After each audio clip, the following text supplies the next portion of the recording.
Assalamualaikum warahmatullahi wabarakatuh. Salam bagi yang percaya bahwa tidak semua air itu suci. Di balik keindahan Danau Rawapening tersimpan rahasia lama. Airnya tampak tenang, tapi siapapun yang menatap terlalu dalam akan merasakan sesuatu. Dingin, berat, seolah ada mata yang balik menatap dari bawah permukaan. Orang tua di desa selalu berkata, air Rawapening memberi bagi yang meminta, tapi selalu menagih kembali. Dari situlah kisah ini dimulai. Kisah tentang seorang manusia yang berani menukar nasibnya dengan kekuatan dari dasar air. Kisah pesugihan yang tak hanya menelan harta dan nyawa, tapi juga cinta dan darah keturunan. Rawa itu masih ada, dan siapapun yang datang dengan niat serakah, pasti akan didengar oleh airnya yang hidup. Pagi itu kabut menggantung rendah di atas permukaan Danau Rawapening. Udara dingin menusuk tulang, dan suara burung air memecah keheningan yang ganjil. Dari kejauhan tampak seorang pemuda berjalan menyusuri jalan setapak di antara sawah yang basah embun. Langkahnya berat, tatapannya kosong. Namanya Bagas. Sudah seminggu ia meninggalkan Semarang setelah tempatnya bekerja bangkrut dan rumah kontrakannya disita. Ia datang ke Rawapening mengikuti kabar dari seorang kenalan lama bahwa di tepi danau ini masih banyak pekerjaan bagi mereka yang mau mengayuh perahu dan mengangkat jala. Tapi di hatinya terselip niat lain, mencari jalan cepat untuk keluar dari kemiskinan yang menjerat. Rawapening baginya bukan tempat asing. Ia pernah mendengar kisahnya sejak kecil, kisah tentang naga besar yang dulu dikutuk menjadi danau karena amarahnya pada manusia serakah. Namun semua itu hanya dongeng baginya. Ia sentafek yang kutukan. Ia percaya pada kerja keras. Tapi kali ini kerja kerasnya tak lagi berbuah. Saat tiba di dermaga kecil di pinggiran danau, Bagas melihat beberapa perahu nelayan terikat berjejer. Di salah satu sudut, tampak warung kayu sederhana dengan papan bertuliskan Warung Kopi Pak Tumijo. Dari dalamnya tercium aroma kopi pahit dan gorengan hangat. Ia menyingkap tirai bambu dan masuk. Beberapa pria tua duduk di kursi panjang, berbincang pelan sambil sesekali menatap ke arah danau yang tertutup kabut. Suasana di dalam warung itu seolah diam dalam waktu. Semua percakapan berhenti ketika Bagas menyapa pelan. "Pagi, Pak. Boleh numpang ngopi?" Pak Tumijo tersenyum samar. Wajahnya keriput namun ramah. "Silakan, Nak, orang baru ya." "Dari mana?" "Dari Semarang." "Mau cari kerja di sini, mungkin bantu nelayan." Beberapa orang di warung saling pandang. Salah satu dari mereka, lelaki tua berkaus lusuh dan berambut perak, menatap Bagas lama sekali. Pandangan matanya tajam seperti menelusup ke dalam jiwa. Ia berkata pelan, "Anak muda, kerja di danau itu tidak semudah mendayung perahu. Di sini bukan ikan saja yang hidup." Suasana mendadak hening. Angin dari danau menyelinap ke dalam warung, membawa aroma lumpur dan sesuatu yang amis. Bagas tersenyum canggung. "Maksudnya, Pak?" Pria tua itu menatap ke arah luar jendela, ke kabut yang menggantung di atas air. "Rawapening ini tempat lama. Banyak yang percaya di bawah airnya hidup makhluk penjaga. Bukan sembarang roh tapi penunggu kekayaan. Kadang mereka datang dalam bentuk cahaya hijau, kadang sebagai perempuan berwajah cantik." Lelaki itu berhenti sebentar, menyeruput kopi, lalu menatap Bagas lagi. Tapi yang datang padanya jarang kembali utuh. Beberapa orang di warung tertawa kecil, seolah menertawakan cerita itu. Tapi Bagas memperhatikan nada suara lelaki tua itu. Tidak seperti dongeng, lebih seperti peringatan. Setelah meneguk kopi terakhirnya, Bagas keluar dari warung. Udara mulai menghangat, tapi kabut di atas danau tak kunjung menipis. Dia berdiri lama di tepi dermaga, memandangi air yang tampak tenang. Namun semakin lama ia menatap, semakin jelas terlihat gelembung-gelembung kecil naik ke permukaan, seolah ada sesuatu yang bernafas di bawah sana. Sore harinya, Bagas bertemu Mbah Wiryo, nelayan tua yang tinggal di rumah panggung tak jauh dari danau. Dialah yang bersedia menampung Bagas untuk sementara waktu. Rumahnya sederhana tapi terasa hangat. Di dinding tergantung jaring, kendi tua, dan foto hitam putih keluarganya yang sudah lama meninggal. Saat malam turun, Mbah Wiryo duduk di serambi sambil menyalakan rokok kretek. Asapnya berputar seperti kabut kecil. "Kau dari Semarang ya, Gas? Mau kerja di danau ini?" "Iya, Mbah. Saya butuh pekerjaan. Katanya hasil ikan di sini lumayan." Mbah Wiryo mengangguk pelan. Bisa, tapi jangan serakah. Rawa Pening tidak suka orang tamak. Bagas tertawa kecil. Saya cuma mau hidup tenang, Mbah. Orang yang datang ke sini semua bilang begitu. Tapi kalau sudah lihat cahaya hijau di tengah danau, semua berubah niat. Cahaya hijau. Mbah Wiryo menatap jauh ke permukaan air yang gelap. Iya, orang-orang bilang itu tanda dari Nyai Rara Pening, Ryu yang memberi pesugihan air. Siapapun yang berani datang memanggil namanya di tengah pusaran itu, bisa jadi kaya raya. Tapi setelah itu hidupnya tak lagi milik sendiri. Bagas diam. Ucapan itu menggantung seperti kabut di udara. Ia mencoba tertawa, tapi di dalam hatinya ada sesuatu yang bergetar. Rasa penasaran yang aneh. Malam semakin larut. Dari celah-celah lantai rumah panggung, terdengar suara air bergelombang pelan, katak bersautan di kejauhan. Tapi di antara bunyi-bunyi itu, ada satu suara yang berbeda.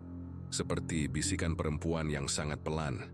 Bagas, wis menelih, tapi tak ada siapa-siapa. Hanya angin yang lewat membawa suara air. Ia berpikir mungkin hanya halusinasinya saja karena lelah. Namun saat mencoba tidur, suara itu terdengar lagi lebih jelas. Bagas, datanglah ke air. Ia terbangun, duduk di ranjang bambu, matanya menatap keluar jendela. Di kejauhan, di tengah danau yang gelap, tampak kilatan cahaya hijau yang berputar pelan, seperti seseorang sedang menyalakan lentera di bawah air. Nyai Rara Pening, gumamnya tanpa sadar. Pagi berikutnya, Bagas terbangun dengan kepala berat. Yuri merasa di semalam tidak benar-benar tidur. Di luar, Mbak Wiryo sudah bersiap membawa jala. Kau semalam dengar suara apa, Gas? Tanyanya tiba-tiba. Bagas menatapnya heran. Suara apa, Mbah? Suara yang memanggil dari danau. Kadang orang baru mendengarnya. Kalau kau dengar, jangan jawab. Bagas terdiam, darahnya terasa dingin. Ia ingin bertanya lebih jauh. Tapi Mbah Wiryo hanya berkata pelan, jangan ke tengah danau saat bulan purnama. Ingat itu. Hari-hari berikutnya Bagas mulai belajar memancing. Ia bergaul dengan nelayan lain, mendayung di tepi danau, dan sesekali memandangi air yang memantulkan langit senja. Tapi setiap kali senja tiba, perasaan aneh itu kembali. Ia merasa sedang diawasi dari bawah permukaan air. Suatu malam, di langit tergantung bulan purnama yang bulat sempurna. Angin berhenti bertiup, air danau tenang sekali, seolah kaca raksasa. Dari jendela rumah, Bagas melihat kilatan cahaya hijau itu lagi. Lebih terang, lebih dekat. Hatinya berdegup kencang. Suara itu datang lagi lembut menggoda. Bagas, kau mencari jalan keluar, bukan? Datanglah, aku bisa memberimu segalanya. Tangannya gemeter, nafasnya cepat. Dia berdiri, membuka pintu, dan melangkah ke dermaga. Bulan memantulkan cahaya pucat di atas air, dan kilatan hijau itu menari pelan di kejauhan. Dalam pikirannya, kata-kata Mbah Wiryo terngiang. Jangan ke tengah danau saat bulan purnama. Namun rasa penasaran mengalahkan ketakutan. Ia mengambil perahu kecil dan mendayung perlahan menuju kilatan itu. Air di bawah perahu mulai bergetar. Suara lirih perempuan itu semakin jelas. Dekatlah, Bagas. Lihat aku. Saat perahunya mencapai tengah danau, cahaya hijau itu meledak pelan seperti pusaran. Angin dingin menyapu wajahnya, dan dari permukaan air muncul tangan putih halus menggenggam tepi perahunya.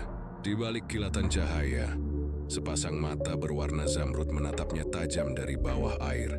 Bagas terpaku, tidak bisa bergerak. Air di sekelilingnya berputar perlahan. Ia ingin menjerit, tapi suaranya hilang. Saat itu pula dunia sekitarnya seperti berhenti bernafas. Dan dari kedalaman air, terdengar bisikan terakhir yang menusuk ke dalam pikirannya. Selamat datang di Rawa Pening, Bagas. Janjimu baru saja dimulai. Pagi di Rawa Pening selalu tampak sama, tenang, berkabut, dan menipu. Dari kejauhan, permukaan air terlihat seperti cermin raksasa yang memantulkan langit kelabu. Tapi siapapun yang pernah hidup lama di tepi danau tahu, di balik ketenangan itu, ada sesuatu yang tidak pernah benar-benar tidur. Bagas terbangun dengan kepala berat. Suara riuh burung air dan gesekan bambu di luar rumah membuatnya sadar. Pagi sudah tinggi. Dia bangkit dari dipan bambu, melangkah keluar, dan mendapati Mbah Wiryo sedang menjemur jala di depan rumah panggungnya. Lelaki tua itu mengenakan kain lusuh dan topi lebar, namun langkah dan tangannya masih cekatan. Tidurmu nyenyak, Gas? Tanya Mbah Wiryo tanpa menoleh. Bagas mengangguk pelan. Iya, Mbak, tapi aneh. saya mimpi aneh semalam. Bermimpi? Ya, saya lihat cahaya hijau di danau. Lalu seperti ada perempuan memanggil nama saya. Mbah Wiryo berhenti, lalu perlahan menatap Bagas. Wajahnya yang penuh keriput tiba-tiba berubah tegang. Kau jawab panggilan itu? Tidak, Mbah, saya cuma lihat dari jendela. Bagus, desah Mbah Wiryo pelan. Kalau kau sempat menjawab, mungkin kau tak akan berdiri di sini sekarang. Ucapan itu membuat Bagas merinding. Ia mencoba tersenyum, menutupi ketakutannya. Memangnya suara siapa, Mbah? Kalau kau dengar suara perempuan dari danau, jangan pernah menoleh. Itu bukan manusia. Itu penunggu air yang sedang memanggil mangsa. Bagas diam. Dia menatap danau di kejauhan. Permukaannya tampak begitu damai di bawah sinar matahari pagi. Tapi dalam benaknya, ia teringat jelas tangan putih yang semalam muncul dari pusaran air. Mbah, katanya pelan. Apa benar di sini ada pesugihan? Mbah Wiryo menatapnya lama, seperti menimbang apakah pertanyaan itu layak dijawab. Setelah beberapa detik, ia duduk di bangku kayu dan menyalakan rokok kretek. Asapnya menari-nari tertiup angin, lalu ia berkata dengan nada berat.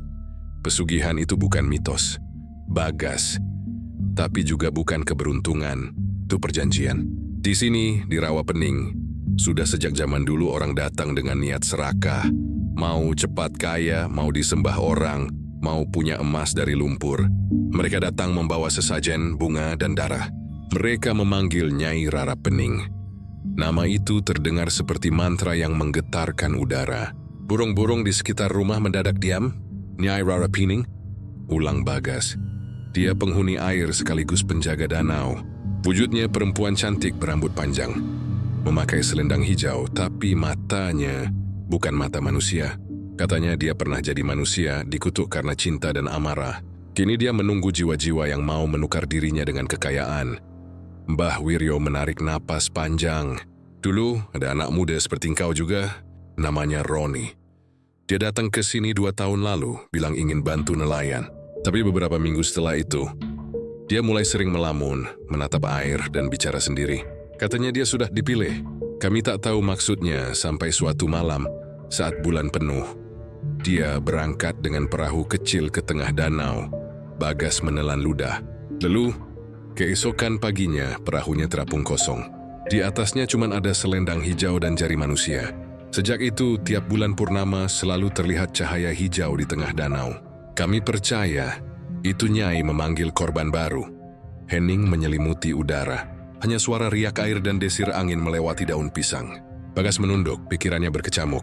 Antara rasa takut dan rasa penasaran, ada sesuatu yang terus menggoda pikirannya. Keinginan untuk tahu lebih dalam, seolah bisikan semalam belum selesai. Siang itu, Mbah Wiryo mengajaknya turun ke dermaga untuk membantu memperbaiki perahu. Di sela-sela itu, Bagas mendengar cerita lain dari nelayan tua di sana. Semua kisah hampir sama. Orang-orang yang mencoba menantang batas danau akan hilang tanpa jejak. Namun ada satu hal yang membuatnya tertarik.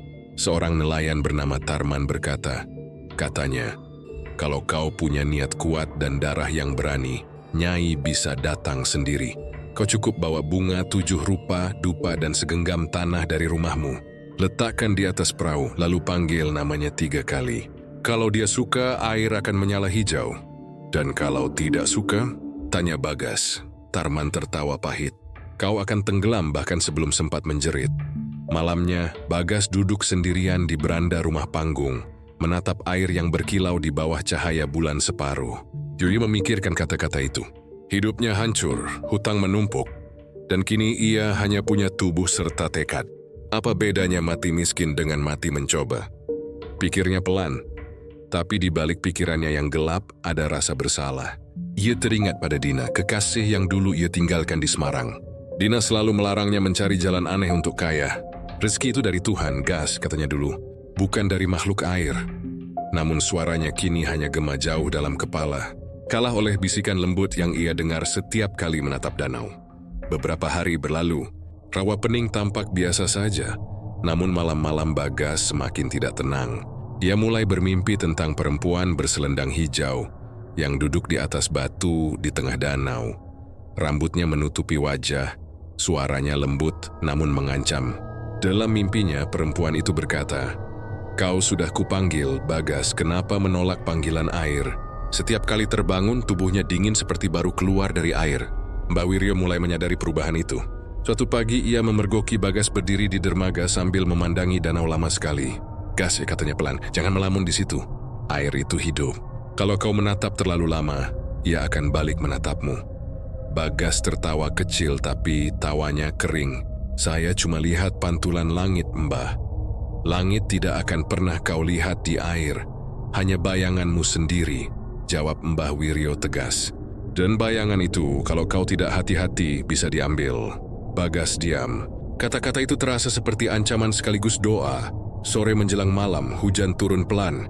Angin membawa aroma lumpur dan dedaunan busuk. Bagas duduk di dekat jendela, menatap perahu yang terikat di dermaga. Air bergelombang lembut, tapi di sela-sela riaknya, ia melihat sesuatu yang bergerak di bawah permukaan. Bayangan samar, bukan ikan, bukan daun.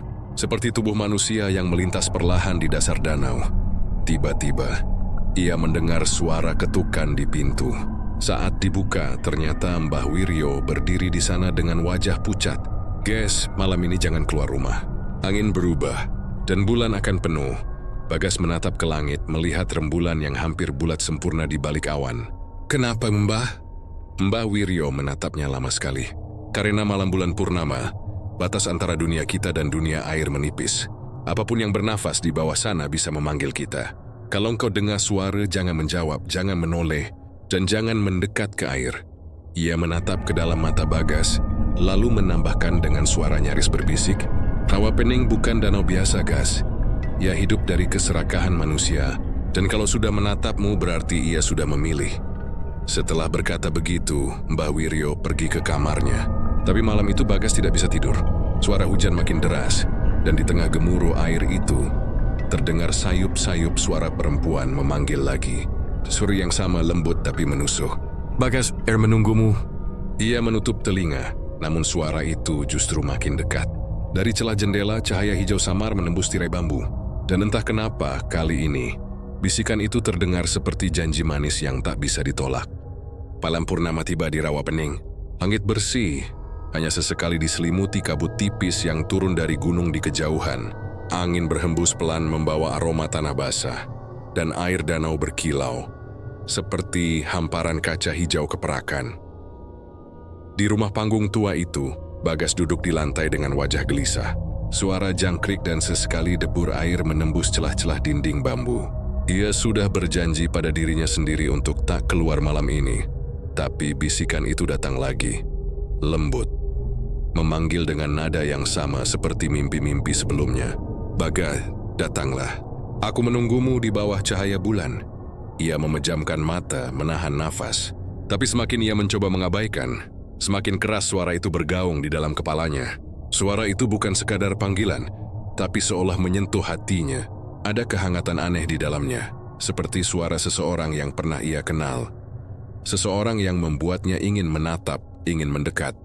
Dari luar, terdengar suara langkah Mbah Wiryo berjalan di serambi. Lelaki tua itu sepertinya belum tidur. Bau asap dupa samar tercium, tanda bahwa Mbah Wiryo sedang melantunkan doa-doa. Sejak sore tadi, ia memang sudah memperingatkan Bagas untuk tidak meninggalkan rumah.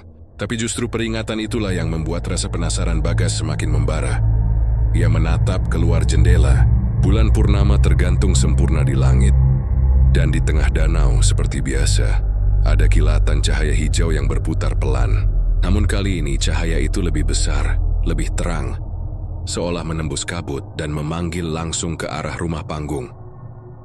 Mungkin cuma pantulan lampu perahu, pikirnya, mencoba menenangkan diri.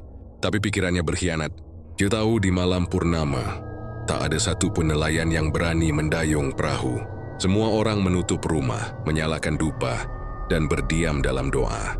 Kalau semua orang takut, gumamnya, siapa yang melihat kebenarannya? Dia berdiri perlahan, mengenakan jaket lusuhnya, lalu membuka pintu rumah tanpa suara. Angin malam menyambut dengan gigitan dingin. Langit tampak cerah, dan kabut menggantung di atas permukaan air, seperti kain tipis berwarna perak. Dari kejauhan, kilatan hijau itu berdenyut lembut, memantul ke permukaan air yang tenang. Langkah Bagas terasa berat, tapi di setiap langkahnya ada kekuatan tak terlihat yang mendorong. seperti ada magnet yang menarik tubuhnya mendekat. Dia melewati dermaga kayu dan di ujung sana perahunya terikat tenang. Kayu basah itu berdecit pelan saat ia melangkah ke atasnya. 1 kayuhan, 2 kayuhan. Erdi bergelombang pelan, menciptakan riak yang berkilau di bawah sinar bulan. Tawa pening malam itu sunyi luar biasa. Hanya terdengar suara dayung yang menyentuh air. Bagas. Suara itu datang lagi kini lebih dekat seperti berbisik tepat di telinganya. Ia berhenti mendayung menatap sekeliling. Tak ada siapa-siapa. Hanya air, kabut dan dirinya sendiri. Namun tiba-tiba dari dasar danau muncul pusaran kecil. Putaran air yang pelan tapi semakin membesar. Cahaya hijau itu muncul dari pusaran, menembus gelap seperti bara yang menyala dari dalam bumi. Bagas memegang tepi perahunya erat-erat, dadanya berdetak kencang. Pusaran itu semakin besar, membentuk lingkaran bercahaya di tengah danau. Lalu dari dalamnya muncul suara lembut namun dalam. Kau datang juga, Bagas. Dari balik pusaran air, perlahan muncul sosok perempuan. Rambutnya panjang hitam melayang di antara gelembung air. Kulitnya pucat kehijauan, matanya berkilau seperti batu zamrud. Dan di tubuhnya terurai selendang hijau berkilau lembut. Wajahnya begitu cantik, terlalu cantik hingga membuat dada Bagas sesak melihatnya. Siapa kau? Tanya Bagas dengan suara nyaris tak terdengar. Perempuan itu tersenyum samar. Aku yang menunggu di dasar danau ini. Aku yang penyimpan segala yang manusia inginkan dan mengambil apa yang mereka lupakan. Aku, Nyai Rara Pening. Nama itu menggema di dalam kepala Bagas. Udara di sekitarnya mendadak dingin. Ia ingin mendayung menjauh, tapi tubuhnya tak bisa bergerak. Seolah semua tenaganya disedot oleh tatapan mata hijau itu. Kenapa kau memanggilku? Tanya Bagas. Karena kau yang memanggilku lebih dulu, jawab Nyai itu tenang. Pikiranmu, keinginanmu, doamu yang penuh putus asa. Air mendengar segalanya, Bagas. Kau datang ke sini dengan hati yang lapar akan dunia. Julan lakur sing untuk memberinya makan. Ia melangkah di atas air mendekat ke perahu. Bagas terpaku melihat kaki perempuan itu menyentuh permukaan air tanpa tenggelam. Saat jarak mereka tinggal beberapa jengkal. Nyai itu mengulurkan tangan. Ambil tanganku, Bagas. Aku akan tunjukkan dunia di bawah sini. Dunia tanpa kekurangan, tanpa penderitaan. Dunia yang penuh emas dan ketenangan. Tangannya putih dan lembut, tapi di ujung jari-jarinya tampak sisik tipis berkilau seperti kulit ikan. Bagas ingin menolak namun tubuhnya bergerak sendiri. Tangannya terulur, menyentuh kulit dingin Nyai itu. Saat kulit mereka bersentuhan seketika kilatan cahaya hijau menyilaukan matanya. Semua berubah. Ia tidak lagi di atas perahu. Zai sekelilingnya kintu hanya awan, tapi anehnya ia bisa bernafas. Di bawah kakinya dasar danau tampak seperti istana sunyi dari batu hijau berlumut. Di kejauhan, ada kilatan cahaya seperti emas berhamburan. Nyai Rara Pening melayang di hadapannya. Senyumnya indah tapi menakutkan. Lihatlah Bagas, bisiknya. Ini kekayaan yang manusia inginkan. Semua yang tenggelam di atas sana menjadi milikku di sini. Perahu, perhiasan, emas. Bahkan jiwa-jiwa yang menukar cinta dengan harta. Bagas melihat bayangan orang-orang berjalan di dasar air. Mata mereka kosong, tubuh mereka pucat. Mereka tak tenggelam tapi juga tak hidup. Mereka hanya berdiri, memandangi kekayaan yang tak bisa mereka genggam. Mereka semua tamuku, kata Nyai itu lagi. Tapi aku sedang mencari yang baru. Kau Bagas punya hati kuat. Aku bisa memberi apa saja yang kau mau. Tapi setiap perjanjian harus ada gantinya. Bagas berbisik pelan, ganti 1 nyawa, 1 yang paling kau sayangi. Sebagai penebus agar airku tak haus. Ia ingin berteriak, tapi udara di sekitarnya terasa beku. Nyai itu mendekat. Wajahnya semakin dekat dengan wajah Bagas. Pikirkan orang yang kau cintai, Bagas, 1 saja, maka kekayaanmu akan datang. Lalu semuanya gelap. Ketika ia membuka mata, matahari pagi sudah menyinari wajahnya. Ia terbaring di tepi danau. Bajunya basah kuyup, tubuhnya menggigil. Tak ada tanda-tanda perahu di sekitarnya. Di tangannya hanya ada sehelai selendang hijau basah, beraroma melati dan lumpur. Dari jauh, Mbah Wiryo berlari dengan wajah pucat. Bagas, dari mana kau? Tapi Bagas hanya diam, menatap danau yang tenang. Dalam diamnya, ia tahu sesuatu telah berubah dalam dirinya. Air danau tampak biasa saja, tapi di dasar hatinya ia mendengar suara yang sama, berbisik lembut, lebih lembut dari sebelumnya, tapi jauh lebih mengikat. Janji sudah terucap, Bagas. Sekarang giliran air menepatinya. Ia menggenggam selendang itu erat, tanpa tahu bahwa dari hari itu, hidupnya bukan lagi miliknya sendiri. Sejak malam di mana Bagas menemukan selendang hijau itu, hidupnya tidak lagi sama. Hari-hari berikutnya terasa seperti mimpi panjang yang aneh, antara nyata dan tidak. Ia masih bekerja seperti biasa, masih berbicara dengan warga, tapi di balik tatapannya ada sesuatu yang gelap, sesuatu yang membuat orang-orang tak nyaman menatap matanya terlalu lama. Mbah Wiryo, yang mengenalnya sejak kecil mulai curiga. Ada yang berubah dari sorot matamu, Gas, katanya suatu malam. Malam itu kau pergi ke danau, ya? Kau pikir aku tidak tahu? Bagas tak menjawab. Dirihai seperti lampu minyak yang bergoyang pelan di meja. Di kepalanya suara lembut itu terus bergaung. Jangan ceritakan pada siapapun. Bagas, rahasia air tidak boleh bocor ke darat. Ia memejamkan mata, mencoba melawan bisikan itu, tapi semakin ia menolak, semakin kuat suara itu menjerat. Beberapa hari setelah kejadian itu, hal-hal ganjil mulai terjadi. Setiap kali Bagas melangkah ke tepi danau, air seolah mengenalinya. Riaknya berubah lembut, dan di tengahnya muncul gelembung kecil seakan menyambut kedatangannya. Kadang ketika ia menyentuh permukaan air, ia merasakan sesuatu yang hangat dan lembut menyentuh balik. Bukan ikan, bukan rumput air, tapi seperti jemari manusia. Suatu malam, saat bulan separuh naik, Bagas kembali mendengar suara itu. Kali ini tidak dari mimpinya, tapi dari bawah lantai rumah. Bagas, aku menunggumu. Joyi terbangun dengan tubuh basah oleh keringat dingin. Di bawah rumah panggungnya suara air bergolak pelan. Padahal rawa itu biasanya tenang. Joyi tahu, Nyai itu datang lagi. Tanpa berpikir panjang, ia turun dari rumah. Dingin malam menusuk tulang, tapi hatinya justru terasa panas oleh rasa ingin tahu yang menggila. Di bawah rumah, air rawa bergelombang pelan. Di tengahnya, samar-samar muncul cahaya kehijauan seperti malam itu di danau, Nyai. Bisiknya, air itu tiba-tiba terbelah perlahan, dan dari dalamnya muncul Nyai Rara Pening. Wajahnya memancarkan cahaya pucat, matanya memikat tapi dingin. Joya melayang di atas air, rambutnya menari mengikuti angin malam. Kau memanggilku, Bagas. Aku tidak, tapi kau menginginkan aku. Potong Nyai itu lembut. Keinginanmu seperti gelombang, air merasakannya. Bagas menggigil. Apa yang kau mau dariku? Nyai Rara Pening tersenyum samar, lalu mengulurkan tangan. Dari telapak tangannya keluar cahaya hijau kecil, berputar-putar membentuk simbol aneh yang seakan hidup. Aku sudah bilang, katanya. Air mendengar doa manusia. Aku bisa memberi apapun yang kau mau. Uang, kekuasaan, kedudukan. Tapi air tidak pernah memberi tanpa menagih kembali. Bagas terdiam. Kau bicara tentang perjanjian. Ya, perjanjian antara dunia air dan dunia darat. Aku memberimu kemakmuran, dan kau memberi airku kehidupan. Bagaimana caranya? Suara Bagas bergetar. Nyai itu mendekat menatapnya dengan mata hijau berkilau. Cukup dengan satu tumbal, satu nyawa yang dekat dengan jantungmu. Karena hanya dengan kehilangan sesuatu yang kau cintai, kau bisa menerima apa yang kau inginkan sepenuhnya. Kata-kata itu seperti paku yang menembus dada Bagas. Ia terdiam lama. Wajah orang-orang yang ia sayangi melintas di pikirannya. Ibunya yang sudah renta di kampung sebelah, adik perempuannya yang sedang kuliah, dan Rini, gadis yang diam-diam ia cintai sejak lama.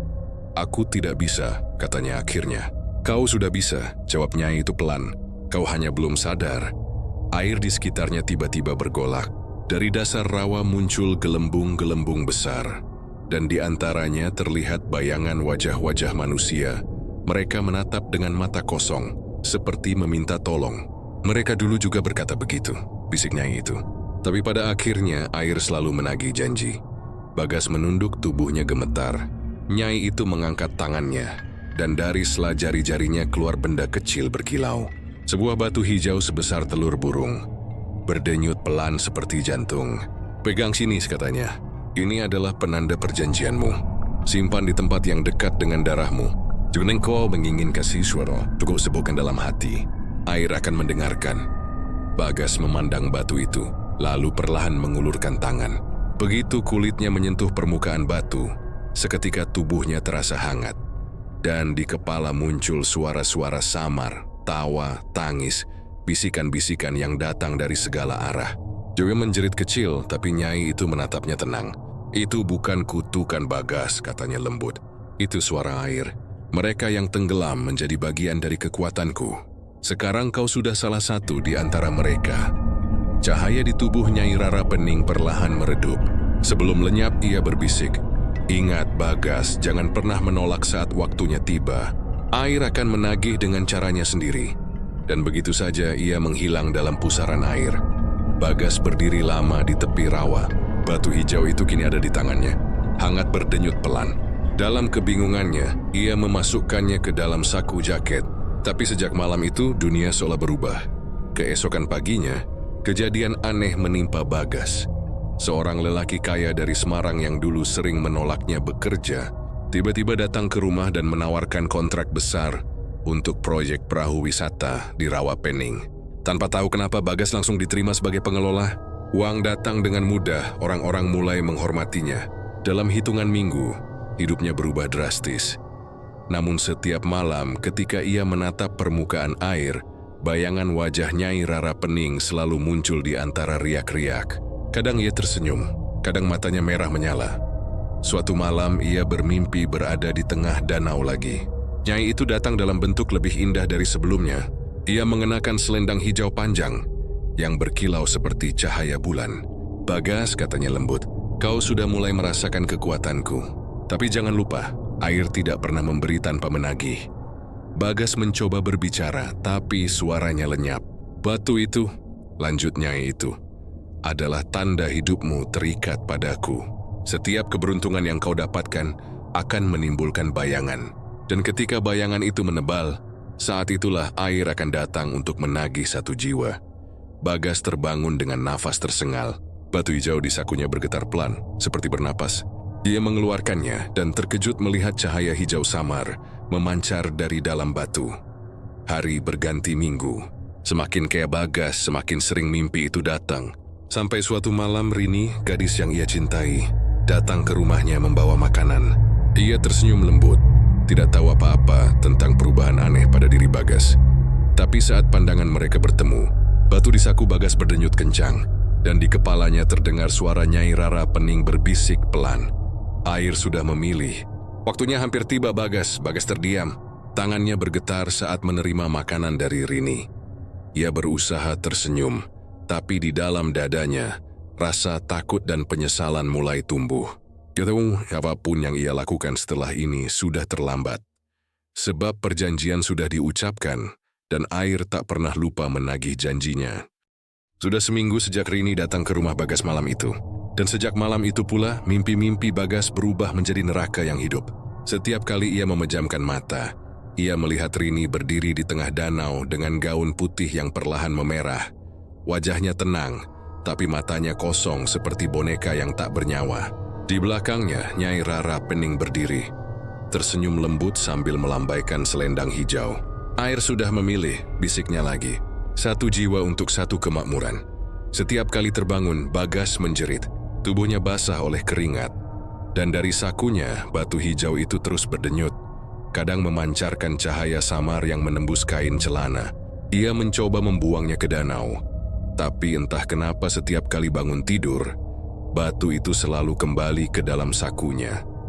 Hidupnya kini menjadi campuran antara berkah dan kutukan. Usahanya berkembang pesat. Dermaga wisata yang ia bangun bersama rekan-rekannya ramai pengunjung. Para pejabat datang memberi pujian. Wartawan menulis kisahnya sebagai contoh anak muda sukses dari desa. Tapi di balik semua itu, Bagas semakin jarang tersenyum. Mbah Wiryo memperhatikan perubahan itu dengan cemas. Bagas, katanya suatu malam, kau tahu makhluk di danau ini tidak memberi cuma-cuma. Apa yang datang cepat akan pergi dengan cara yang tak bisa kau tolak. Bagas menatap Mbah Wiryo lama. Mbah, kalau seseorang sudah terlanjur berjanji, apa masih bisa dibatalkan? Mbah Wiryo terdiam. Ia menarik nafas panjang. Janji dengan dunia gaib bukan seperti janji manusia. Sekali diucap, namamu tertulis di antara dua alam. Satu-satunya cara melepaskannya adalah berlunas. Bagas menunduk. Dengan apa? Dengan sesuatu yang setara, jawab Mbah Wiryo lirih. Tapi kau tahu sendiri tak ada yang setara dengan nyawa manusia.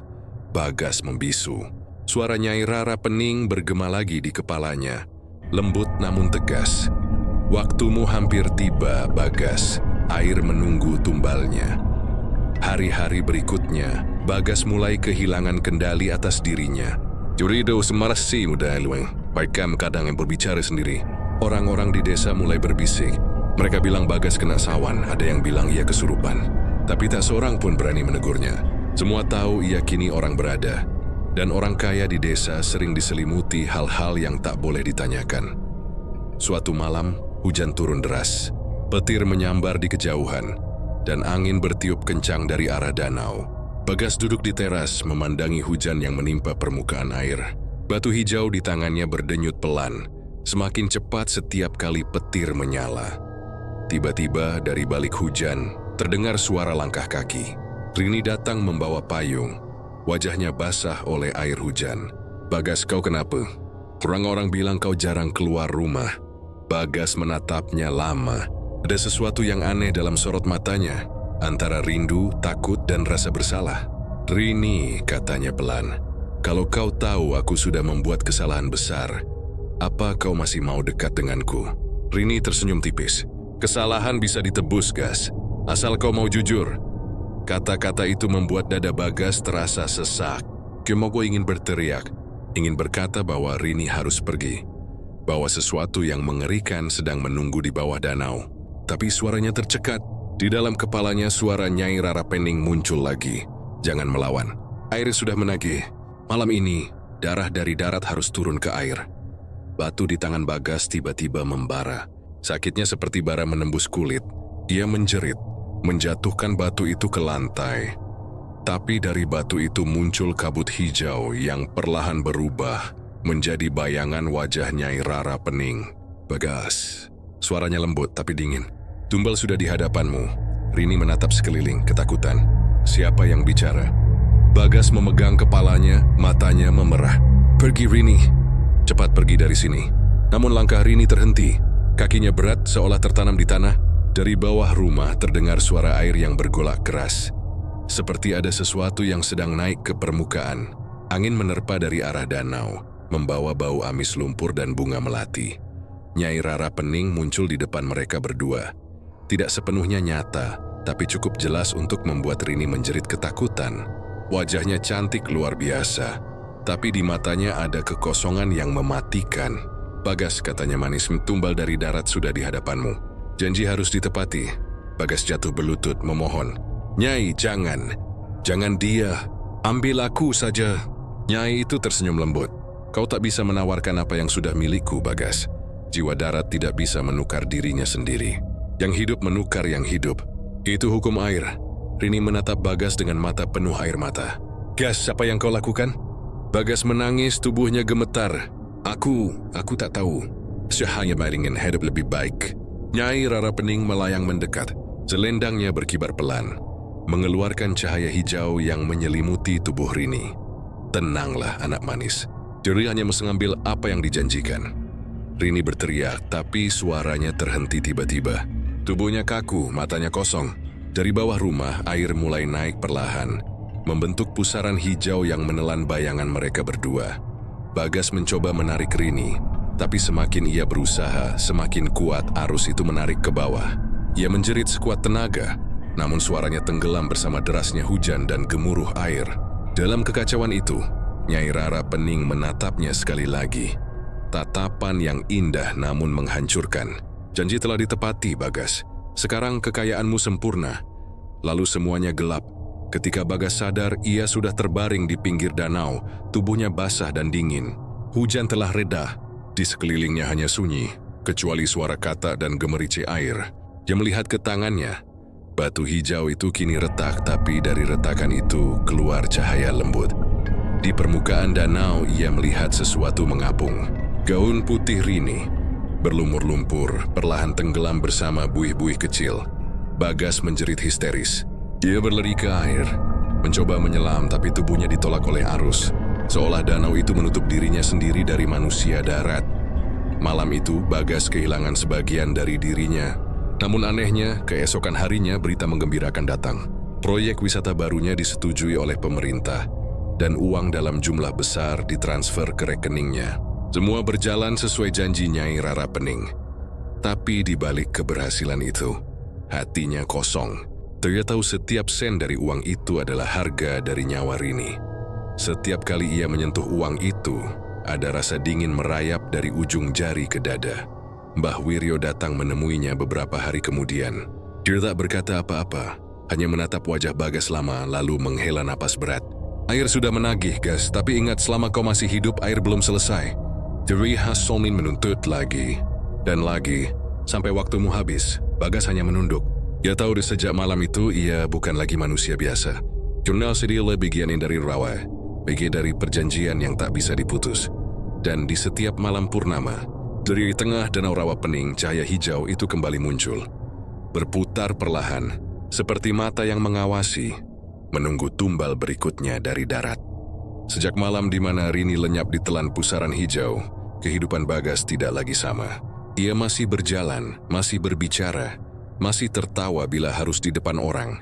Tapi di dalam dadanya ada kehampaan yang tak bisa diisi apapun. Kadang-kadang, ia mendengar suara tawa Rini di antara desir angin, atau melihat bayangan rambut panjangnya terayun di permukaan air. Orang-orang desa mengira Rini pergi ke kota. Tak ada yang tahu kebenarannya kecuali Bagas dan Air. Hari berganti minggu. Bisnis dermaga wisata miliknya berkembang pesat. Perahu wisata berjejer rapi. Pengunjung datang setiap hari. Namun di setiap senja, air danau itu memantulkan warna aneh. Kadang hijau kekuningan, kadang merah samar seperti darah yang larut di air. Mbah Wiryo sudah jarang keluar rumah. Dia tahu sesuatu yang buruk sedang tumbuh di dalam diri Bagas. Ia bisa merasakan hawa dingin dari arah rumah itu setiap malam. Air yang hidup tidak pernah kenyang. Gumamnya pelan suatu malam sambil membakar dupa di serambi. Jika yang memberi makan berhenti, maka air akan menelan tuannya. Bagas sering berjalan sendirian ke tepi danau setelah tengah malam. Di sana stigi wirbireman air. Kadang ia berbisik, kadang ia marah.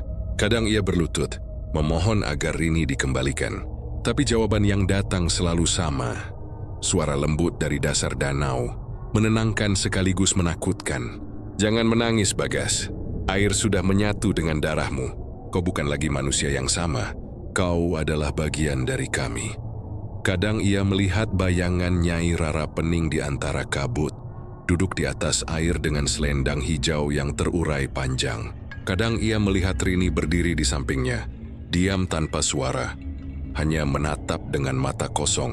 Bagas tahu itu bukan Rini, hanya pantulan jiwanya yang terperangkap di dalam air. Malam demi malam, mimpi Bagas menjadi semakin nyata. Dia terbangun dengan kaki basah seolah baru melangkah keluar dari air, atau menemukan lumpur di tempat tidurnya. Kadang di sudut kamar, ada genangan kecil yang memantulkan wajahnya sendiri. Tapi dengan mata kehijauan seperti Nyai Rara Pening. Ia mulai jarang makan, jarang tidur, wajahnya pucat, matanya cekung. Namun anehnya, setiap kali ia tersenyum, ada pesona aneh yang membuat orang-orang tetap percaya padanya. Orang-orang desa masih menganggapnya berkah. Mereka tidak tahu bahwa berkah itu sedang membusuk dari dalam. Suatu malam, ia mendatangi Mbah Wiryo. Mbah, air ini tidak mau berhenti menagih, katanya lirih. Aku sudah memberi satu nyawa. Kenapa masih terasa haus? Mbah Wiryo menatapnya lama, lalu berkata pelan, karena kau memberi tanpa hati. Tir menerima darah, tapi tidak menerima penyesalan. Kau menolak bagianmu sendiri, maka kutukanmu belum selesai. Bagas menatap lantai. Apa yang harus kulakukan? Mbah Wiryo berdiri, berjalan ke rak tua dan mengambil segenggam garam serta segelas air putih. Ia menatap Bagas dengan tatapan berat. Air yang hidup tidak bisa dilawan dengan air mati. Tapi kalau kau ingin menghentikannya, satu-satunya cara adalah memutus ikatan di antara kalian. Dan itu hanya bisa dilakukan di tempat pertama kali kau diseru. Di tengah danau, tanya Bagas. Ya, jawab Mbah Wiryo pelan. Di bawah cahaya bulan purnama, saat air dan langit menjadi satu. Tapi ingat, jika gagal, kau bukan hanya kehilangan tubuhmu. Jiwamu akan menjadi bagian dari air selamanya. Malam itu juga Bagas memutuskan. Dia menunggu purnama tiba. Dan saat bulan penuh menggantung di langit, ia mendayung perahunya ke tengah danau. Air tenang, tapi di bawahnya ia bisa merasakan getaran lembut, seperti jantung raksasa yang berdetak pelan. Ia menatap bayangan bulan di permukaan air. "Jai Rara Pening," serunya. "Aku datang untuk mengakhiri ini. Kembalikan jiwaku, kembalikan dia." Air di sekitarnya mulai bergolak. Kabut tebal turun perlahan menelan perahunya. Dari dalam kabut itu, muncul cahaya hijau berputar seperti pusaran yang membuka jalan ke dunia lain.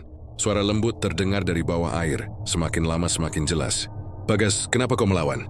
Bukankah engkau sudah menerima semua yang kau minta?" Dari pusaran itu Nyai Rara Pening muncul. Wajahnya tetap indah, tapi kali ini senyumnya tak lagi menenangkan. Ada kemarahan yang tenang di balik matanya. "Kau diberi kekayaan, kedudukan, dan nama besar, tapi engkau berani menolak air yang memberimu kehidupan." Bagas berdiri di perahu, tangannya menggenggam batu hijau yang kini hampir hancur. "Aku tidak peduli pada kekayaanmu. Ku ingin bebas. Ku ingin Rini kembali." Nyai itu melayang di atas permukaan air. Selendangnya berkibar seperti kabut hidup. "Rini sudah menjadi bagian dari air, Bagas. Dan begitu pula kau. Tapi kalau kau benar-benar ingin bebas, maka kau harus menggitnya dengan sesuatu yang lebih berharga. Lebih berharga dari nyawa, lebih berharga dari rasa cintamu sendiri," jawab Nyai itu pelan. "Kau harus menyerahkan dirimu sepenuhnya. Bukan tubuhmu, tapi jiwamu." Tiba-tiba air di sekeliling perahu menjadi panas. Bagas merasa seperti berada di tengah pusaran api cair. Yui berteriak kesakitan. Batu hijau di tangannya meleleh perlahan, berubah menjadi cairan yang menetes ke dalam air. "Lihat, Baga," suara Nyai itu menggema dari segala arah. "Air menerima darahmu, tapi ia belum kenyang. Julifa menyusui keturunanmu, menagih janji dari generasi ke generasi." Bagas menjerit, menunduk, menutup telinganya. Tapi suara itu tidak bisa dihindari. "Kau pikir kutukan air hanya untukmu? Tidak, setiap yang menikmati hasilnya akan mencicipi hausnya. Air hidup, Bagas. Dan ia selalu lapar, tubuhnya jatuh ke air." Nyai Rara Pening tersenyum melihatnya tenggelam. Tapi sebelum kepalanya benar-benar masuk ke dalam air, Bagas sempat berteriak, "Aku tidak akan jadi milikmu." Lalu semuanya gelap. Ketika ia membuka mata, ia sudah terbaring di tepi danau. Bulan masih bulat di atas kepala, tapi udara di sekitarnya berbeda. Sunyi. Tak ada suara jangkrik, tak ada angin. Hanya ada air yang diam. Ia menatap tangannya. Batu hijau itu sudah lenyap, tapi di telapak tangannya kini muncul tanda aneh. Seperti sisik ikan yang berkilau samar. Saat ia menyentuh air, riak kecil muncul dan bergerak seolah menjawab sentuhannya. Sejak malam itu, Bagas tidak lagi manusia sepenuhnya. Kadang matanya memantulkan cahaya hijau, kadang suaranya bergema seperti datang dari bawah air. Dan orang-orang di desa mulai takut padanya. Tapi mereka tak tahu kenapa. Mereka hanya tahu setiap kali Bagas mendekat ke danau, permukaannya bergelombang pelan seolah memberi salam. Mbah Wiryo yang sudah tua datang sekali lagi. Dia berdiri di tepi air menatap Bagas lama. "Air tidak bisa dimatikan, Gas," katanya lirih. "Kau mungkin bisa bertahan, tapi keturunanmu akan menanggung hausnya." Bagas menunduk.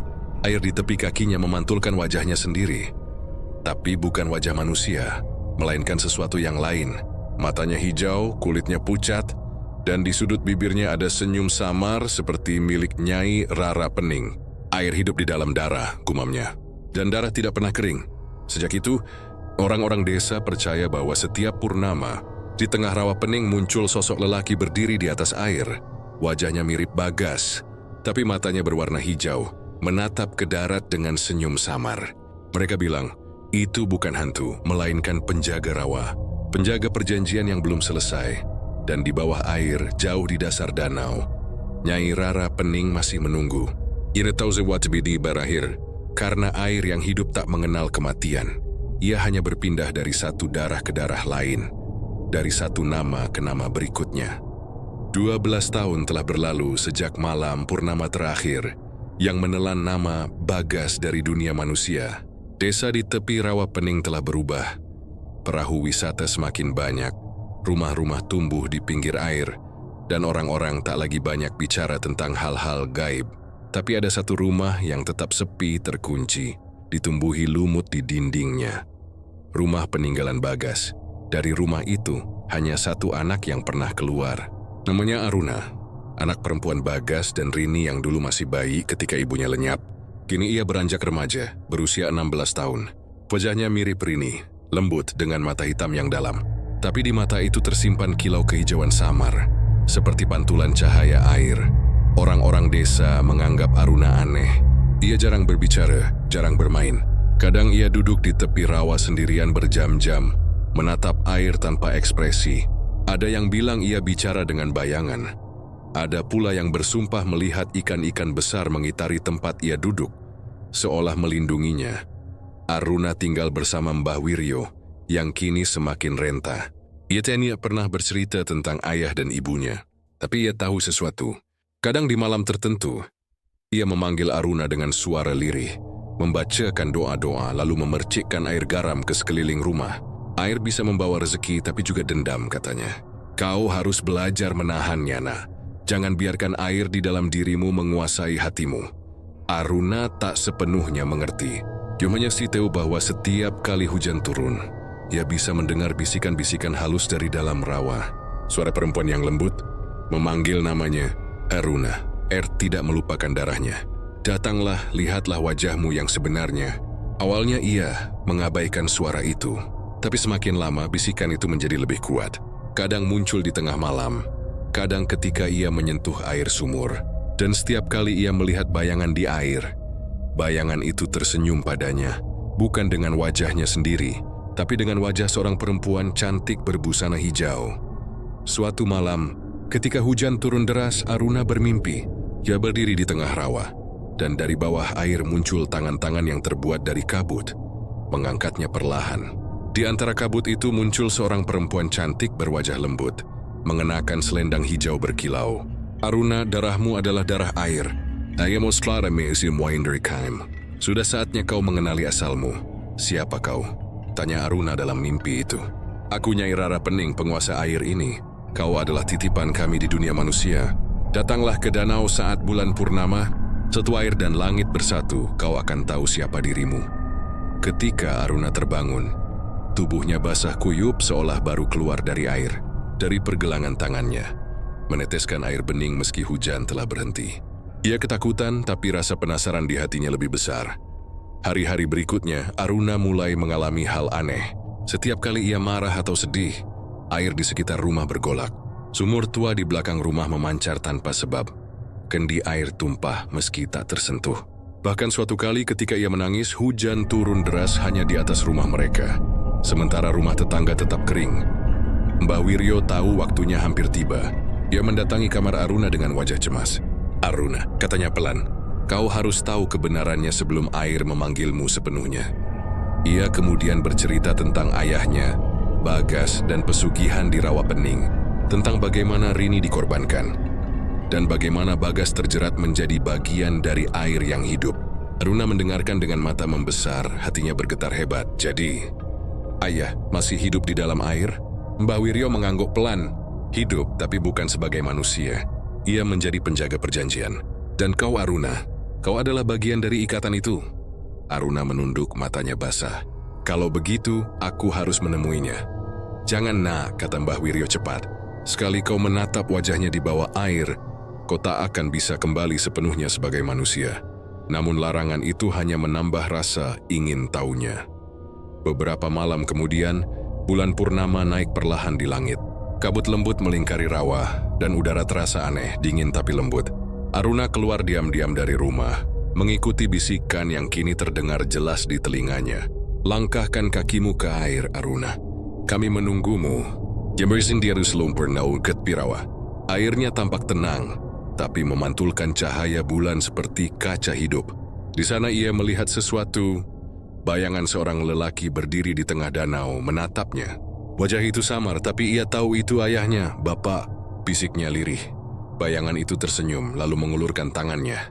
Aruna melangkah ke air tanpa ragu. Setiap langkah yang ia ambil, airnya berkilau seperti menyambutnya. Hingga akhirnya tubuhnya sepenuhnya tenggelam. Di bawah air dunia terasa berbeda. Tidak gelap, justru bercahaya lembut kehijauan. Di dasar sana, Aruna melihat sosok ayahnya, tapi bukan manusia lagi. Tubuhnya setengah air, matanya hijau seperti zamrud. Namun wajahnya tetap penuh kasih. Aruna. Suara Bagas terdengar jauh tapi hangat. Aku tidak bisa lama di sini. Dia menahanku. Tapi kau harus tahu, darah kita terikat pada Nyai Rara Pening. Ia akan memanggilmu seperti memanggilku dulu. Kalau begitu, biarkan aku bersamamu, Pak, kata Aruna. Air matanya mengalir tapi lenyap di dalam air. Bagas menggeleng. Ya tidak, kau masih punya pilihan. Skudi sudah terikat, tapi kau bisa memutusnya. Hanya kau yang bisa menghentikan hausnya. Sebelum Aruna sempat bertanya lebih jauh, dari kejauhan terdengar suara lembut yang bergema seperti nyanyian. Nyai Rara Pening muncul dari kabut hijau. Senyumnya menenangkan sekaligus menakutkan. Anak dari air, kenapa menolak asalmu? Dunia manusia tidak akan menerimamu selamanya. Aku tidak ingin menjadi bagian dari kutukan, jawab Aruna tegas. Nyai itu tertawa pelan, suaranya bergema di seluruh danau. Kutukan? Teriak ke Aruna. Ini adalah warisan. Air memberi kehidupan tapi juga menuntut keseimbangan. Jika kau menolak, air akan mengambil dengan cara lain. Tiba-tiba dasar danau berguncang. Aruna merasa tubuhnya ditarik ke bawah. Bagas berusaha menahan, tapi tangannya mulai melebur menjadi air. Lari Aruna, pergi sebelum kau jadi sepertiku. Aruna menutup mata, memikirkan satu hal. Permukaan cahaya bulan di atas. Ia beruang berenang ke atas, tapi arus menariknya kembali. Suara Nyai Rara Pening semakin keras seperti ribuan gema.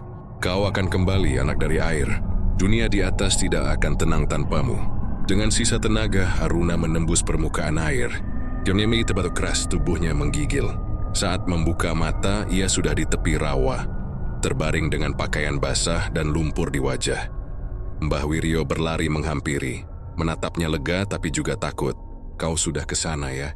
Aruna hanya mengangguk pelan. Air menetes dari rambutnya, tapi matanya kini bersinar kehijauan terang. Aku harus mengakhiri ini, Mbah. Aku harus menutup jalan di antara dua dunia. Mbah Wiryo menatapnya lama. Meadow, apapun yang akan dilakukan gadis itu tidak akan mudah. Kalau begitu kau harus bersiap, nah, katanya lirih. Air tidak pernah rela kehilangan darahnya. Dan malam itu, di bawah cahaya purnama yang hampir redup, Aruna menatap rawa dengan tekad baru. Air di depannya beriak pelan, seolah tahu bahwa darahnya sendiri akan menantang kekuasaan yang telah lama menguasai Rawa Pening. Langit di atas Rawa Pening tampak berbeda malam itu. Bulan bulat sempurna, tapi cahayanya seperti ditelan kabut. Angin berhenti berembus, dan seluruh rawa tampak memantulkan warna hijau tua yang hidup. Burung-burung diam di pepohonan. Bahkan jangkrik pun enggan bersuara.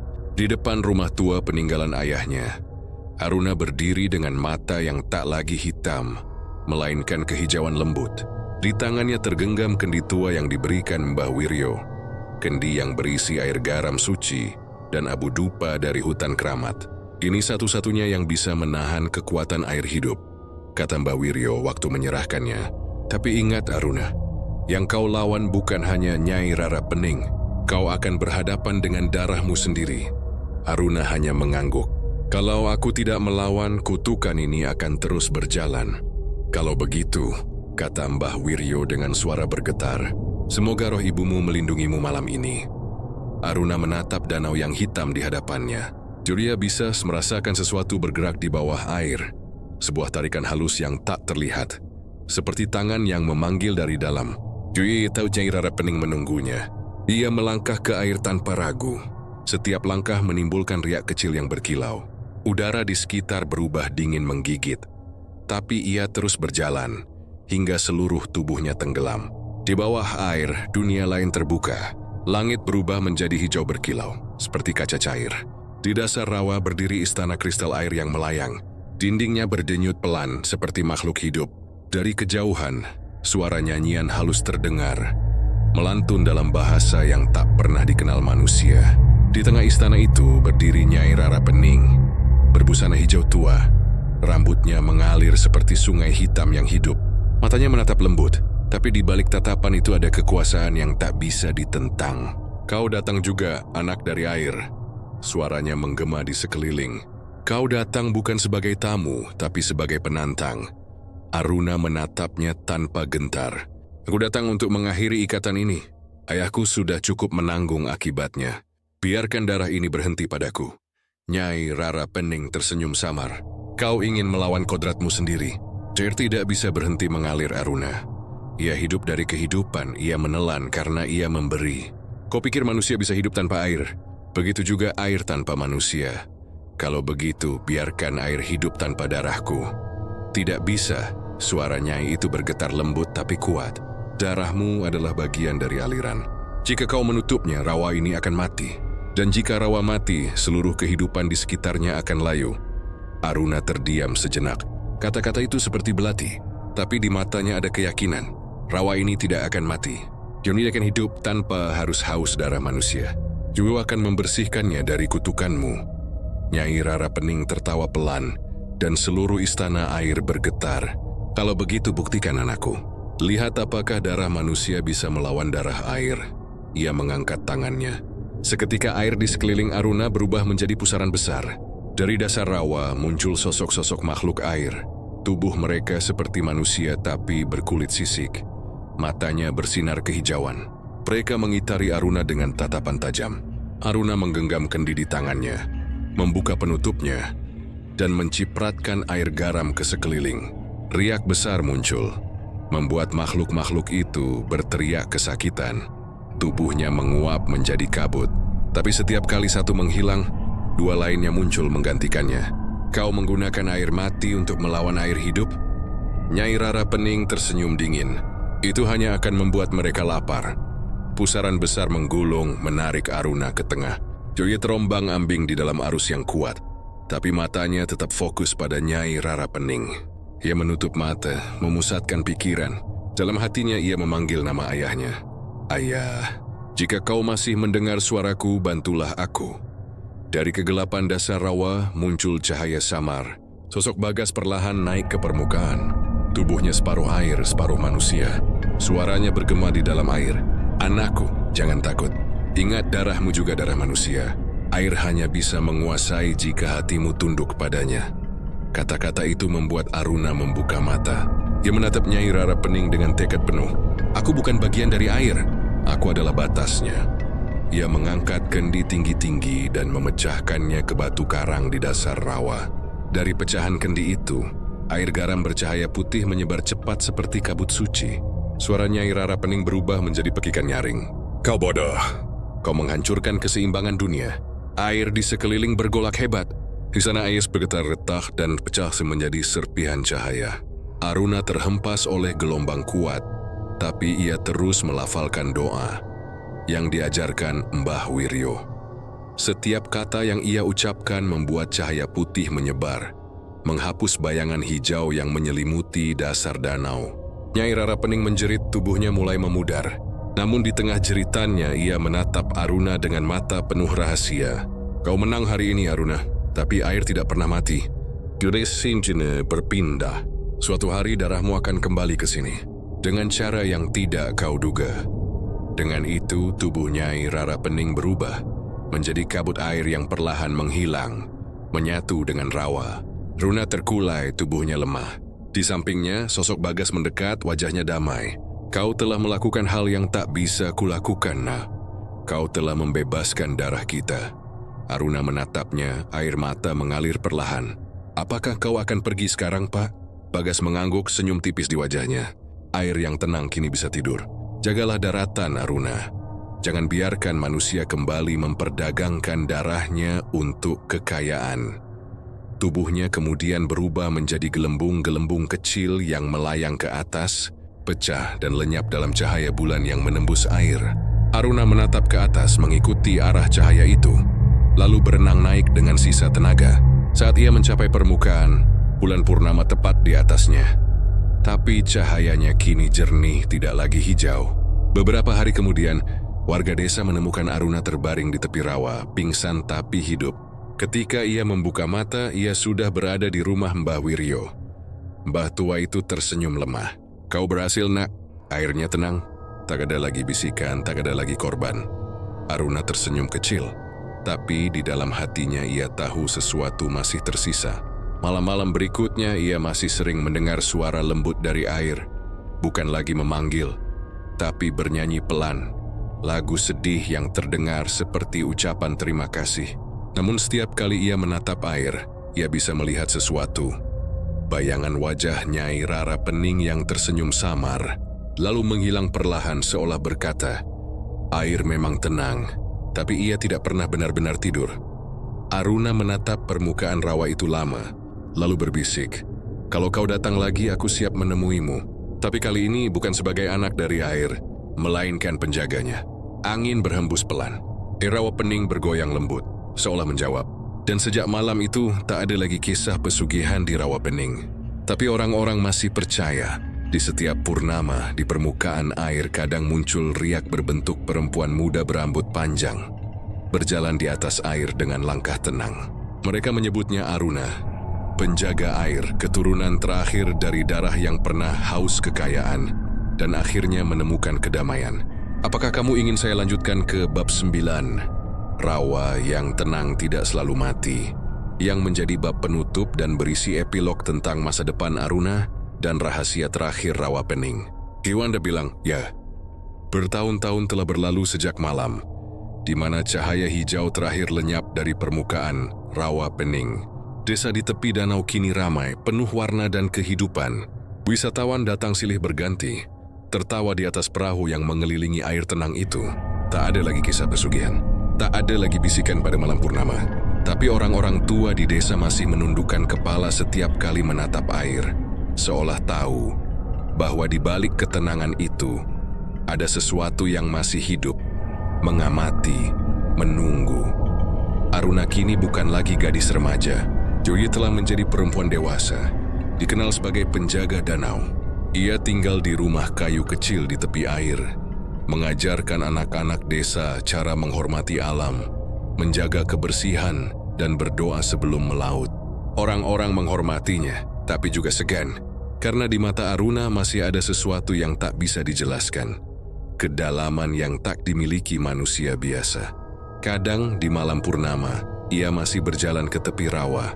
Joya membawa kendi kecil, menaburkan bunga dan sedikit garam ke air, sambil berbisik lembut, "Untuk ayahku, untuk ibu, dan untuk air yang telah tenang." Namun setiap kali ia selesai berdoa, riak halus selalu muncul, seolah air menjawab, tidak menyeramkan, tidak pula menakutkan, tapi seperti salam dari dunia lain yang masih bernafas di bawah sana. Suatu sore, seorang anak laki-laki kecil datang ke rumah Aruna. Wajahnya polos, tapi matanya ada sesuatu di sana. Hijau samar, seperti mata Aruna dulu ketika pertama kali melihat dirinya di permukaan air. Anak itu membawa seekor ikan kecil di dalam kendi. "Bu Aruna," katanya, "tadi saya nemu ikan ini di parit belakang rumah. Tapi aneh, Bu. Ikan ini bisa bicara." Aruna tersenyum lembut. "Ikan tidak bicara, anak. Mungkin kau bermimpi." "Tapi betul, Bu," katanya bersikeras. Dia bilang namanya Bagas. Senyum Aruna langsung hilang. Dia menatap kendi itu dalam-dalam. Di sana ikan kecil itu berputar pelan. Warna sisiknya kehijauan samar. Ketika Aruna menatap lebih dekat, ikan itu berhenti bergerak. Lalu gelembung kecil keluar dari mulutnya. Gelembung itu pecah di permukaan air dan membentuk suara yang nyaris tak terdengar. Air tidak tidur, nah. Aruna terpaku. Tubuhnya gemetar ringan, bukan karena takut, tapi karena sesuatu di dalam dirinya bergetar. Kenangan lama yang tak sepenuhnya hilang. Dia memegang kendi itu dengan dua tangan, menatap ikan kecil di dalamnya. "Kalau benar kau Bagas," katanya perlahan, "beristirahatlah. Kau sudah menepati janjimu. Rawa ini telah tenang." Ikan itu bergerak pelan, lalu berhenti. Air di dalam kendi mendadak menjadi jernih sekali, seolah tidak ada apapun di dalamnya. Ketika Aruna menoleh, anak kecil itu sudah tidak ada. Hanya angin lembut berembus di belakangnya, membawa aroma tanah basah dan bunga sedap malam. Aroma yang sama seperti malam pertama kali Nyai Rara Pening memanggil ayahnya. Malam itu, Aruna duduk di tepi danau lebih lama dari biasanya. Bulan purnama naik pelan, memantulkan cahaya lembut ke permukaan air yang tenang. Tak ada suara selain desiran angin dan bunyi kata dari kejauhan.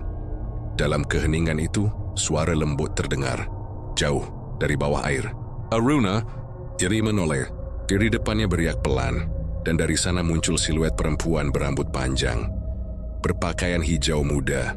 Bukan Nyai Rara Pening yang dulu menakutkan, melainkan sosok yang lembut dan tenang, seperti bagian dari alam yang telah berdamai. "Rawa ini berhutang padamu," kata suara itu lembut. Kau telah menenangkan hausnya, tapi ingat air tidak pernah benar-benar mati. Jui hanya menunggu manusia melupakannya. Aruna menunduk. Kalau manusia lupa, aku yang akan mengingat. Dan jika kau pergi?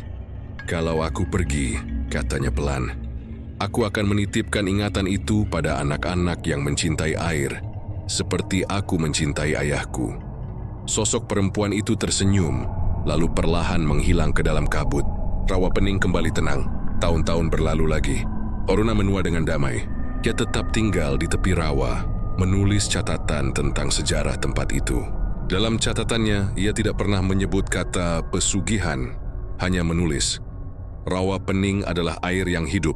Ia mencintai mereka yang menghormati dan menelan mereka yang serakah. Orang-orang membaca catatan itu menjadikannya legenda. Sebagian menganggapnya cerita rakyat, sebagian lagi percaya sebagai kisah nyata. Tapi mereka semua setuju pada satu hal. Sejak Aruna menjaga rawa itu, tak ada lagi orang hilang. Tak ada lagi misteri di bawah air. Namun setiap kali hujan deras turun dan air rawa meluap, orang-orang desa kadang melihat sesuatu. Bayangan samar seorang perempuan berdiri di atas air, berbusana putih dengan rambut panjang, memandangi daratan. Kadang bayangan itu tersenyum, kadang hanya diam. Dan bila malam purnama datang, anak-anak desa mendengar nyanyian pelan dari arah rawa. Lagu tanpa kata, tapi menenangkan seolah menidurkan air yang selalu ingin bercerita. Suatu malam, Aruna duduk di beranda, tubuhnya sudah rentah. Ia menatap bulan di atas air, sambil memegang kendi kecil, yang dulu ia pecahkan di dasar danau. Kini kendi itu kosong, tapi di dalamnya masih tersisa aroma garam dan dupa. Ia berbisik pelan, aku sudah menepati janjiku ayah, air sudah damai. Hening beberapa saat, lalu dari rawa terdengar suara lembut. Suara yang dulu ia dengar dalam mimpi-mimpi masa kecilnya. Dan kau pun Aruna telah menjadi air bagi dunia yang kering. Setetes air jatuh dari langit, entah hujan pertama atau air mata, dan menyentuh kendi di tangannya. Kendi itu bergetar sedikit lalu diam. Keesokan paginya, orang-orang desa menemukan Aruna tertidur di berandanya, dengan wajah tenang, matanya tertutup, dan kendi di pelukannya. Mereka menguburkannya di tepi rawa, di bawah pohon besar yang akarnya menembus tanah hingga ke air. Sejak hari itu, air di Rawa Pening menjadi jernih seperti kaca. Tak ada lagi kabut hijau, tak ada lagi arus yang tiba-tiba muncul di malam hari. Tapi setiap kali orang melempar bunga ke air, mereka melihat riak halus membentuk lingkaran sempurna, lalu memantulkan cahaya bulan seperti mata yang tersenyum. Orang-orang percaya Aruna tidak pernah benar-benar mati. Ia hanya menjadi bagian dari air, bukan sebagai kutukan, melainkan penjaga keseimbangan antara dunia manusia dan dunia gaib. Dan legenda pun berubah. Dulu Rawa Pening dikenal karena pesugihan dan darah. Kini ia dikenal karena ketenangan dan penjaganya yang abadi. Namun dalam bisikan air yang terdengar di malam paling sunyi, masih ada kalimat lama yang kadang muncul. Samar nyaris seperti doa, rawa yang tenang tidak selalu mati. Dan begitulah kisahnya berakhir, atau mungkin baru saja mulai, karena air selalu menemukan jalannya kembali.